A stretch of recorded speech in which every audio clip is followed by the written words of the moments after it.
Maulang araw mga sakalampit na loli.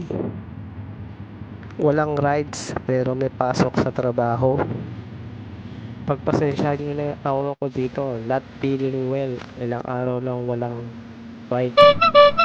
Pupunta pa ako nito ng 6 a.m. to 12 noon. Tapos 12 noon onwards, sinundo kami ng company driver kasi meron kami seminar na atinan sa Unilab. May bagyong Enteng at Habagat. Oh my God! Pagdating sa amin ng center, siya talagang hinanap ko. Ang lamig kasi sa high ace van na sinakyan namin. Naka-face mask pala ako kasi uso yung trangkaso at sipon ngayon. Kapala napapala kapag hindi nakapag-bike ng malayo. So kaya naman, kaya natin tayo ng seminar ngayon. May dress code pala dito. Dapat naka-casual ka o naka-pants. Valid ID at purpose kung bakit ka pupunta sa lugar na to.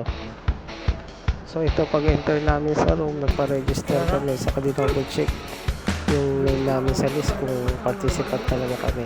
Okay naman, na-approve, kaya dire-diretso na kami dun sa room na merong seminar.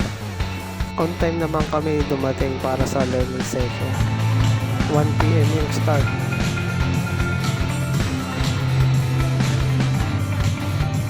So lunchtime kami dumating. Ayan, may naka-provide na yung carbonara, barbecue at cookies nila at coffee. So ito po pala yung highlights ng dalawang topic na tinakil.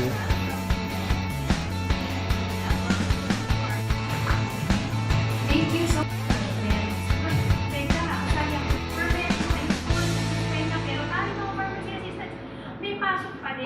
So I just wanted to highlight and I just wanted to Full video nito nasa YouTube, Facebook at page ng UMed.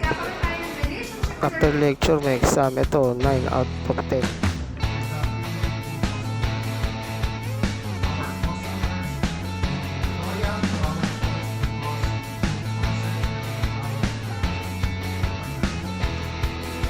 Ito yung title ng topic, giveaway sa mga participants na umattend.